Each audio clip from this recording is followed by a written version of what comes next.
అదే ఇప్పుడు గారి మీద స్టోన్ పడింది అన్నారు. అది ఎలా అయింది ఎవరికి తెలుసు? మరి సిఐడి ఎంక్వైరీ చేయండి. గవర్నమెంట్ మీదే ఉంది కదా. పవన్ కళ్యాణ్ గారు మీరు ఎందుకు ఇలా అంటున్నారు? అదే మరి ఇంతకుముందు ఎయిర్పోర్ట్ ఘటనలో పవన్ కళ్యాణ్ గారు ముందు స్పందించారు. మరి అప్పుడు మోడీ గారు, స్టాలిన్ గారు వీళ్ళందరూ అప్పుడు స్పందించారు. చెప్పండి మరి ఇప్పుడు ఎందుకు స్పందించాలి పవన్ కళ్యాణ్ గారు? ఇలానే స్పందిస్తారు.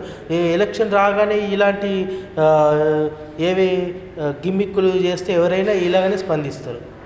పవన్ కళ్యాణ్ గారు మంచిగా స్పందించాలంటే అంటే మీకు ఏమైనా ఇదే పవన్ కళ్యాణ్ గారు ఇట్లనే స్పందించాలా? మీ గిమ్మిక్కులన్నీ తెలిసిపోయినాయి. ఎలక్షన్ రాగానే ఇసుంటి చేస్తే మనకు ఓట్లు పడతాయని అది మీ ఆలోచన, వైసీపీ ఆలోచన. ఇలాంటి ఆలోచనలు ప్రజలు ఎప్పుడు లొంగరు. ఇసుంటి తిప్పి కొట్టేదే Pawan Kalyan, Janasena party, TDP party, BJP party. తెలుసా? ఇసుంటి కుట్రలు కుతంత్రాలకు ఎవరు లొంగిపోరు. అది ఆలోచించుకోండి.